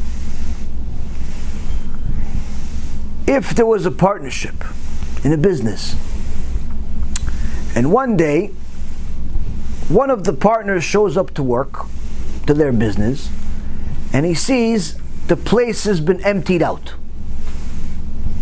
The cash from the safe is gone, the computer is disconnected and removed, all that's left is some big furniture, but all of the goodies are gone. What does he think initially? We got robbed. Oh no! But right before he calls the cops, he gets a phone call from his partner. And immediately he said, "Hey, where are you? Where are you? We got robbed." He goes, No, we didn't get robbed. What do you mean? We didn't get robbed. No, I took it. What? What do you mean you took it? I took everything. What's the next question? Why? Why'd you take everything? And now you have the audacity to call me and tell me about it? And the partner says, I took it because after I've been investigating the books of the company with a private investigator, a forensic accountant, I discovered that you have been stealing from the company for the last few years, but have been hiding it under false expenses. And I realize you've been stealing a lot more, and I'm tired of it. So I'm simply taking mine. If you would like, we can go to court, and then I'll press charges and you'll end up going to jail too. Or you can just shut up, go start something new, and pretend like nothing ever happened and the business doesn't belong to you. Which one do you want? The partner doesn't show, but he has a good reason. You did wrong first. You just thought you're never going to get caught.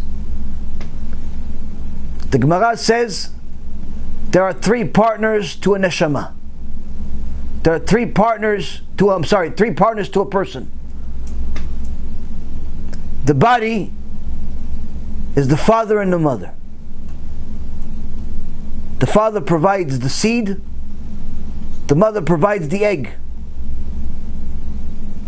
But if the seed and the egg were looked at independently, the seed would make you vomit as something filthy and putrid, and the egg would not be something you would identify as anything good either. If the seed combine 5 million times, doesn't mean anything, no matter what science is going to tell you. Why?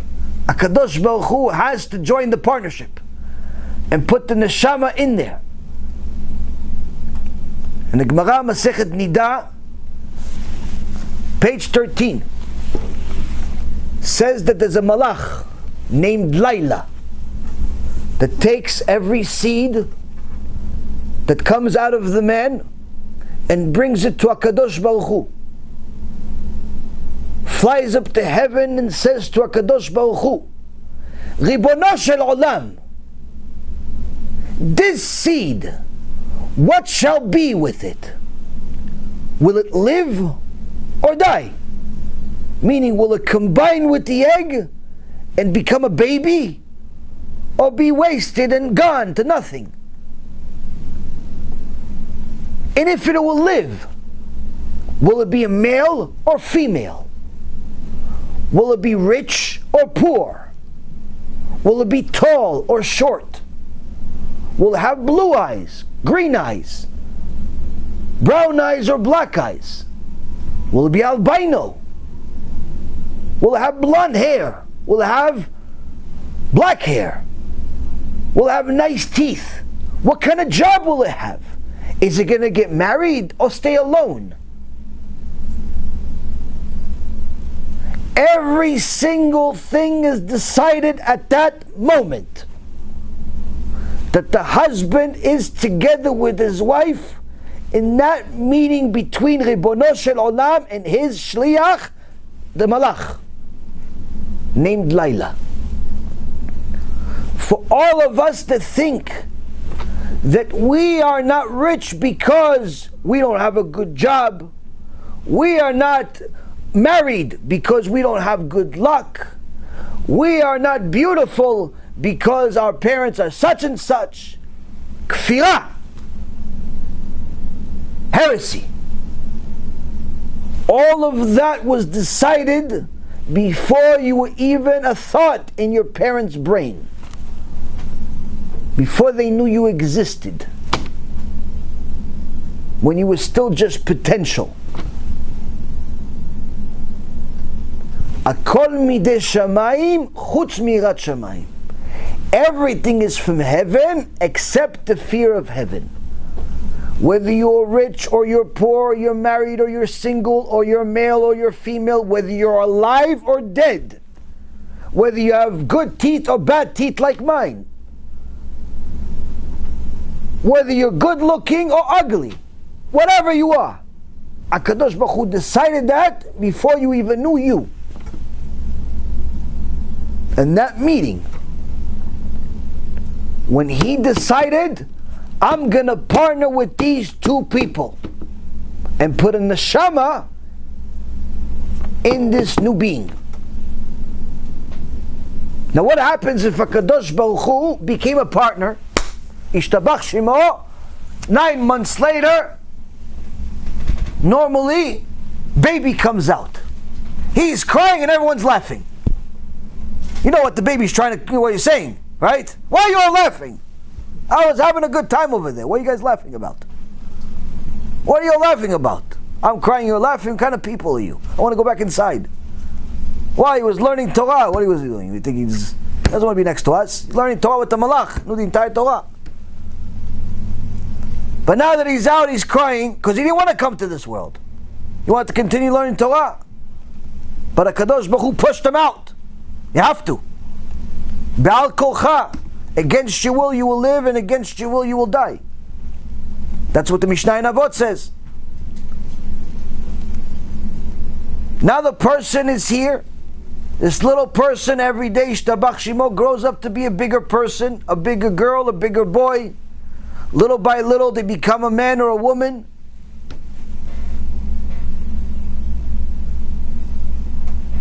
What happens if one day the partner called HaKadosh Baruch Hu decides he doesn't want to show up? What happens if one day, the father already did his business? He contributed his partnership. The mother already did our business. She contributed our partnership. They're doing other things now to raise the kid. But what if Chas v'Shalom, the partner in Shamayim, decides, I'm not going to show up to work today. In fact, I'm going to take everything that's mine. HaShem yishmor v'yatzil. No partnership in the world can save that boy or girl. Why? HaKadosh Baruch Hu says you've been stealing. And I've reviewed your account and I'm tired of it.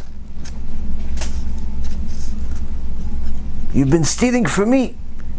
Eating and drinking without saying a bracha. Desecrating my Shabbat. Desecrating the BEIT that I gave you. Desecrating the Kedusha of a Bat Israel, walking around immodestly and making the world sin because of you. Walking around like some idol worshiper instead of the daughter of a king. So I'm not going to show up to work anymore. I don't want this partnership. No one's going to be happy about it. Especially that person.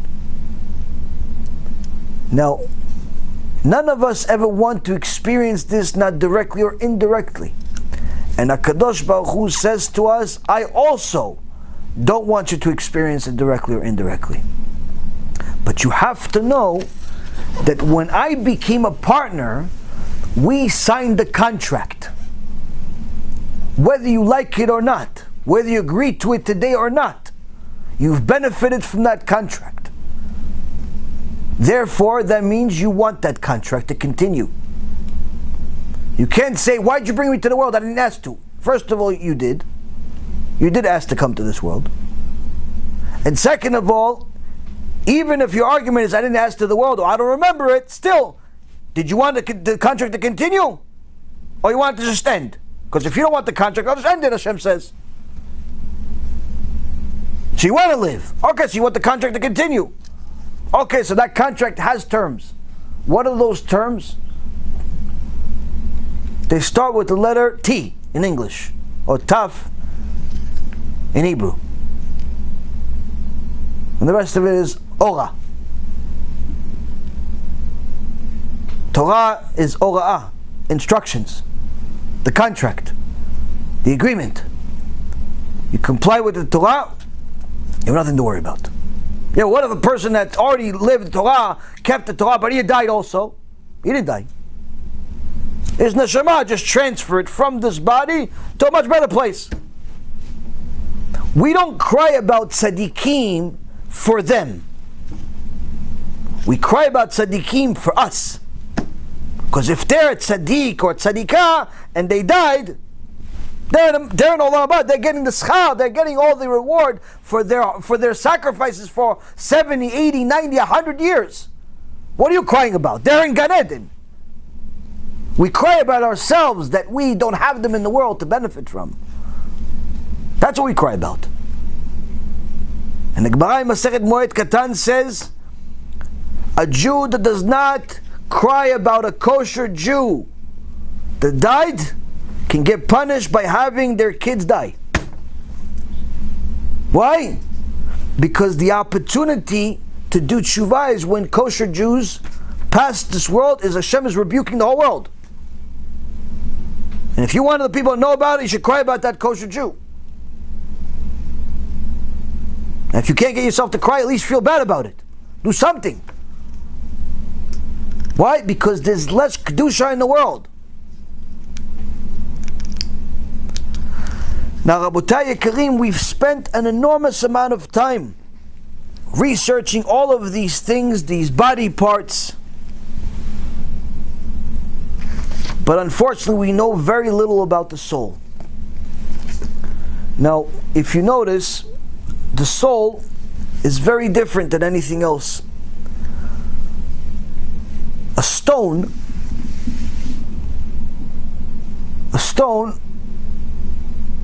no matter whether it rains or shines, remains unchanged. No matter if a year passes or 100 years pass, remains unchanged. How long does a stone live for? Permanently. Doesn't die. May break, may change form, but it stays alive. Stays whatever it is. Now, once you put some part of a nefesh into something, that system changes immediately. For example, when you put it into a plant or a tree, now although that's nowhere near the same as a human being or even an animal, still nonetheless, this tree is going to last a really long time if no one disturbs him and no one cuts him down, but it's not permanently. There are some trees that are 500 years old or even older in the world. But nonetheless, it's not permanent. Already we see that this existence, this engine, is not supposed to be here permanently. It's here for a certain amount of time. It's like a contract. Now if you upgrade it, a higher level, you go into the chai, into a living animal, a dog, a cat, a cow. Already you see that the lifespan of this living being is much, much shorter than the tree. May live 10, 15 years, may live 30 years, but most of these animals don't live very long. With the exception of a few animals, most animals don't live very long. Without people killing them, just naturally, they don't live very long. You know, once my dog hit already his teen years, every time somebody would see him, it was like, oh, how old is he? Because he always looked like a puppy. And I'd say, oh, he's 16 years old. Wow, still alive? I'm like, what do you want from me? We want him to die? He ended up dying at 16. Baruch Hashem. Good dog, cute dog, served his purpose in the world. Probably learned more Torah than any other dog in the world. But the point is, Rabotai, that for him to live 16 years, it's a long time for a dog of his kind. Some dogs live less. One dog that I know, my brother's dog, he had this dog, I forgot what they're called, these ugly little dogs. Pugs I think they're called. But people like them. They're so ugly, but people love them. Anyway, this dog was like a mission impossible. I don't know what. This dog went through hell on earth.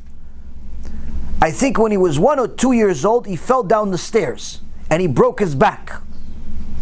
Now, when they brought him to the doctor says, okay, you're going to kill him, right? Go, no, we're not going to kill him. My brother's like, no, we're going to do surgery, this, that. Long story short, he's like, listen, even if we do a surgery, maybe he's going to live another 6 months. Maybe. Go, you like the dog, let's do the dog. This dog lived another 12 years. I think the doctor died, and the dog didn't die. He broke his back, he broke his eyes, he broke his ears. Everything in his dog broke, but he continued living. He had to finish his tikkun. But still, nonetheless, temporary. Temporary. Now, the problem sometimes happens when people treat dogs like people, or people like dogs. That's the problem. Sometimes people are worse than dogs. Some people treat people like dogs. It's not good. But the worst is when people treat their dogs like people. Why? Because they forget that they're dogs. This happens with many, many dog owners, myself included. Before I understood Torah or anything, I was sure that he was better than any person I knew. And he was. But nonetheless, he was still a dog. Now, to stay relevant to the conversation, no matter how much I liked him, HaShem already decreed how long he's going to be in this world. And every animal has a certain amount of time frame it's going to be in this world that's temporary. So we see the growth from the rock that doesn't have a life, unless you go into the Kabbalistic world and so on, but nonetheless doesn't have a life. And you upgrade to the plant, you have a lifespan, long lifespan, but not permanent. Then you go to the higher, you go to the animals, and it's a shorter lifespan. But then you go to the dovel, the speaker, the people. And you see that their life expectancy may be, according to statistics, somewhere in the late 70s, or maybe perhaps by now they're in the 80s. But everyone's always surprised when someone dies. Why? Because no one dies expectedly. Most people die unexpectedly. And if you look at the statistics, there are nearly 60 million people that die every single year in the world. You're talking about nearly a couple of 100,000 people die every single day without coronavirus. Of different reasons. Whether it be natural causes, car accidents, drugs, disease, and so on and so forth. Couple of 100,000 every day. More than what Corona has killed in the last few months of nightmare that everyone's been dealing with. Every single day. But you're not seeing anyone quarantine themselves so they don't die. Hashem is not putting the same craziness into people for that.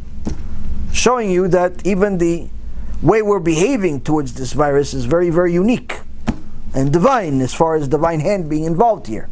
How much fear we have for something that, grand scheme of things, is not exactly the end of the world. You see people like my cousin who died in his 20s, or his brother that died in his 40s, or my other cousin that died when he was 50 something, and different people that I know throughout my life that have died very young. I think something like almost 30 people from my graduating class are no longer in this world. I'm not that old, I promise. Now, that means that death is not something that has really, for a human being, does not necessarily really have a time span. You may expect to live a certain life and to live a certain amount of time, but no one promises you that.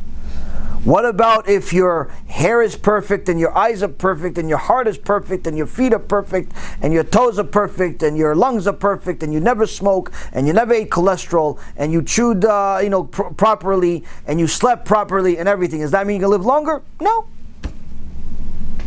There are plenty of people that were in perfect shape that got heart attack in their 40s. Rabbi Yaron Reuven tells a story about his brother-in-law. One of the things that woke him up in his own life was seeing his brother-in-law that was in perfect shape, perfect physique, die in his 40s while he was exercising. Countless people die at different times.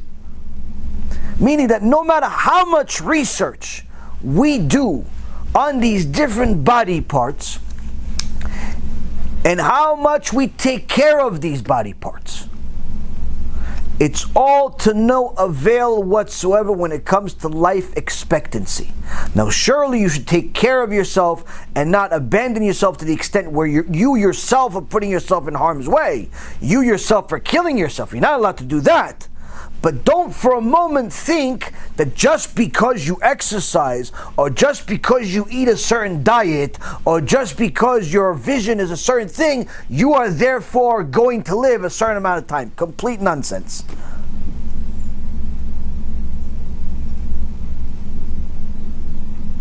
And just because he smoked, or just because he drank, he died at that. Nonsense. HaKadosh Baruch Hu decides. So what does that conclusion get us to? One of the things we need to think about now, since we all know that HaKadosh Baruch Hu is going to decide how long he wants this partnership to continue. No one is promised tomorrow. I asked my rabbi at one point, should I worry about dying? He said, always. I was expecting like something nice. No, BeEzrat HaShem, you're doing good. No. He said, always. I said, never asking you a question. 5 minutes later, I asked him another question. What kind of answer is that? Shows me like a nice rabbi. He goes, always. Okay, fine. No questions. Why? That's what you're supposed to do. Always. David HaMelech was scared. If I was David HaMelech, I'd be so disappointed if I died at 70. That's how long he lived, 70 years. If I was David HaMelech, at least 700 years. I say, Hashem, come on, no, I'm David HaMelech. At least 7. Put another zero on it. What do you care? You gave other people more than 7 years. Why only get 7 years? Because HaKadosh Baruch Hu decides.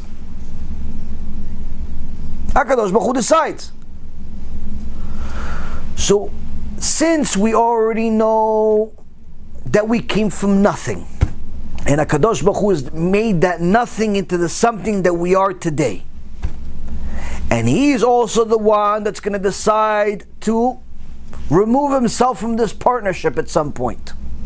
Meaning, everyone at some point will leave this world. BeEzrat HaShem, everyone gets enough years to do complete tshuva and get to Gan Eden. However many years that takes us. Whether it's 120 or 1,020, I don't care. That's not off of my count. The point is, everyone knows it's going to happen. So what conclusion should the ideology, the HaShkafa that we're getting, get us to? What then? Now that Hashem gave us this sophisticated vision, sophisticated taste patterns, sophisticated hearing, sophisticated movement of the body and joints, sophisticated digestive system, sophisticated brain, all of this stuff that He gave us. Why did He create it if it's all going to die anyway? For what? What do I need such a complicated brain if it's all going to go to the maggots anyway? What do I need these things you call fingers if it's all going to be eaten by worms? What do I need these feet? Give them to somebody that needs them. If I'm only going to be lunch one day, what do I need all this for? What you need it for is for it to help you get to the next place that you want to be. Because that neshama, that soul, that spirit, that doesn't die. That's the real you. When you say I am, you're not talking about this body. You're talking about the unexplained, misunderstood, or just not understood thing we called the neshama. You're not talking about this body, because your body is no different than my jacket is on this body. Your body is the clothing on this neshama. And that neshama doesn't die unless you kill it. How can you kill it? By violating the contract.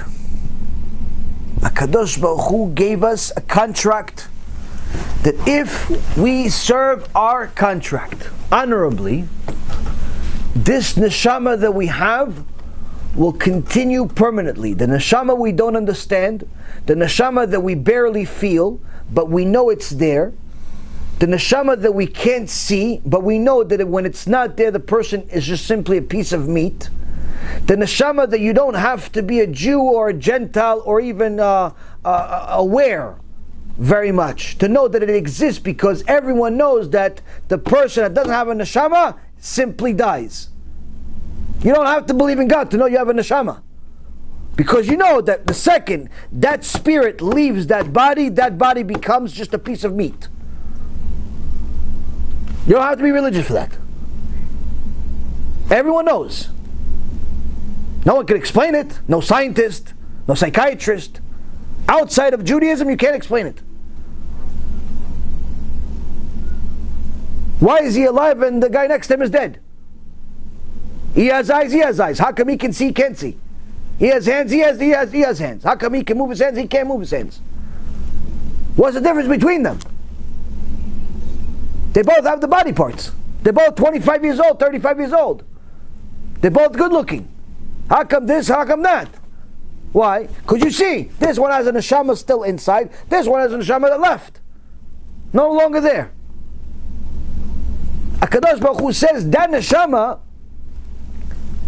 if it honors the contract by using that body that I gave them, that sophisticated technology that I gave them, that sophisticated suit that I gave them, with a digestive system and a vision and a hearing and a thinking and a conscience and so on, if he uses it to honor and serve me, it will not die. It will go to heaven permanently.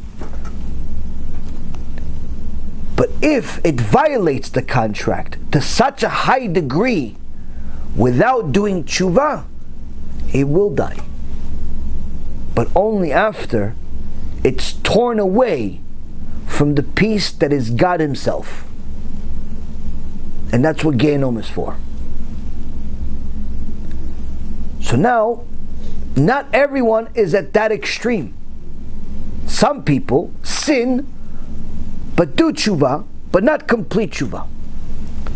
For anyone who took the advice that I gave some time ago about looking at the book of Rabbi Yehuda, Alav Shalom, in there you read many interesting stories. Rabbi Yehuda dealt with the mystical on a daily basis like we deal with the natural. And he tells a story in the Sefer that one time an old man came to him and told him, Rabbi, I need you to help me. I'm an old man and I made a very big sin in my life. I had relations with my daughter-in-law. And I need to do a tikkun. I need to do tshuva for it. I'm sorry for it, but I know there's certain tikkunim I need to do for it. Please help me. And Rabbi Yehuda, that was very versed in the mystical and the tikkunim and so on, told him exactly what to do, and he did a tikkun. Shortly after, Rabbi Yehuda writes this in the Sefer. This old man came to him, he died, and he came to him in a dream. And he says to him, Kvod Harav, I appreciate what you've done for me, but I wanted to tell you that there was one part that was missing. The tikkun that we did was tikkun for eshet ish, being with a married woman, which is one of the worst crimes you can make in the Torah. A person that dies without doing tikkun on eshet ish has no share of the world to come. Permanent genom. So we did a tikkun on that, Baruch Hashem. And that's why when I died, at the Bet Din, they did not give me the Gzar Din of Genom permanently. Because I kept Torah, I kept mitzvot, and I had this sin on my thing, but I did a tikkun for it. But as soon as I arrived, they still had two malachim, two giant malachim, take my body, take my neshama, and perform an operation on my brit to remove all of the waste, all of the tum'ah that I had on my brit because I did not do a tikkun on being with the kala, my daughter-in-law. So that one act created a certain amount of tum'ah that they had to remove from me. And they had to perform an operation in Shamayim to remove it from me. And I've been suffering for it until now. And that's for one time, one sin. We're not talking about wasting seed for 20 years. We're not talking about cheating on your wife every other day. We're not talking about having girlfriend, boyfriend. We're not talking about all of the crimes. I'm talking about a religious person made a mistake. Big mistake, but at least did a tikkun before he died. Says the Rabbi Yehuda Ftaya, the two malachim, the size of Shamayim, had an operation on my brit. Who wants one? Anyone want to volunteer? I think it's easier to just keep your brit by remembering the story. Now, sometimes it's the wonderful stories like this that wake up the neshama. Sometimes it's other stories. At times like this, we are using everything that we possibly can to wake people up. We have to. Because we do not want HaKadosh Baruch Hu to make things worse than what they are right now. If you remember some time ago, I said in a shiur here that the tzaddikim from Team BeEzrat HaShem made into a movie. That there was a Mishnah in Avot that says every single day there's a voice coming out from Mount Chorev, Mount Sinai, that says, Oy la Bria, al elbuna shel Torah, woe to the creation for the desecration of my Torah. Now the Baal Shem Tov Alav Shalom says, who hears this Baal Kol? Who hears this voice? You hear this voice? Who hears this voice? You know who hears this voice, Rabotai Yekarim? Every single time a Jew suddenly wakes up, suddenly has a desire to do what Hashem said. Suddenly, something happened, something didn't happen, but he wants to do the will of Hashem. What does that mean? The Baal Shem Tov says his neshama heard that bat kol. Just a few days ago, I got a message from a guy that started his message with I'm sorry, Rabbi. Usually most of the messages don't start that way. Why did he say I'm sorry, Rabbi? Baruch Hashem, I get a lot of messages, but most of them don't say I'm sorry, Rabbi. But this one said I'm sorry, Rabbi. Why do you say that? He says he's the one, and I know who he is. He's the one that spent an extra amount of effort speaking out against me, speaking out against our shiurim, saying, no, this is made up, this is too much, this is ISIS, this is Daesh, this is Hamas, this is crazy. What is that? Midat Amalek. Midat Amalek cools off people. And for a while in his life, he had Midat Amalek in him. But then his neshama, without him even knowing, heard that bat kol. It heard that bat kol, and he says, I'm sorry, Rabbi, for ever saying anything against you in your shiurim, because after I heard your shiur about Jewish HaShkafa, which is the series that we're doing right now as we speak, I realized how beautiful the Torah really is. I'm doing full tshuva. Ishtabach Shemo La'ad. Messages like this make me cry. If you have one, please send it. I want to cry. Every single day there's a bat call from Mount Chorev, and I promise you there are Jews that hear it.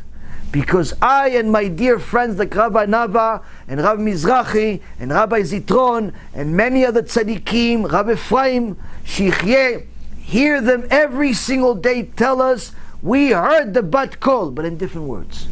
They say, I want to do tshuva. I want to be modest. I want to keep Shabbat. I want to put on tefillin. I want to start protecting my BEIT. Every single day. Our job, Rabotai, is to force ourselves to also hear the bat kol for the things we're not doing yet. Because although we're doing a lot of things right, and we're all wearing a kippah, and we're all keeping Shabbat, and BeEzrat HaShem, we're all learning some Torah, and we're all keeping kosher, none of us are perfect, especially starting with me. We all have to hear that bat kol also. That bat kol is not only for Baalei Tshuva. Don't be mistaken. That bat kol is for Am Yisrael. Every single one of us has to wake up every single day and do tshuva. Every single one of us has to wake up every day and hear that bat kol and know that that bat kol has to be used for our tshuva and for us to help other people do tshuva. Because if we do that, that bat kol will turn into a blessing and remove the curse that's in the world today, that's today called Corona, and HaShem Yirachem, what it will be called tomorrow. Let's take advantage of what we've learned today. Sound out the horn. It doesn't have to be a real horn, but if you want one, I'll send you one. Sound out the horn and tell Am Yisrael there's a bat kol from Mount Chorev calling you. It's time to do tshuva. What do you care? I care because I'm your brother. I care because I'm your sister. I care because your tshuva affects me. That's why I care. And if they don't want to hear it, go to the next person. They'll hear it. And if they don't want to hear it, go to the next person and they'll hear it. And how long should you continue? Forever. As long as that engine continues to work. That's why it's here, because part of our tshuva is to help Klal Yisrael do tshuva. BeEzrat HaShem, we utilize the teachings of the Chazon Ish, the Rav Wasserman, the Rambam, Moshe Rabbeinu, Ishtabach Shemo La'ad, HaKadosh Baruch Hu himself. We use these teachings to do tshuva, to help Klal Yisrael do tshuva, to remove this klala from the world, to bring Mashiach Tzidkenu in a better way than we are going to get him to come anyway, the way we're doing it now. BeEzrat HaShem, we do tshuva ourselves and bring nachat HaKadosh Baruch Hu. Baruch Adonai Leolam, Amen ve'amen.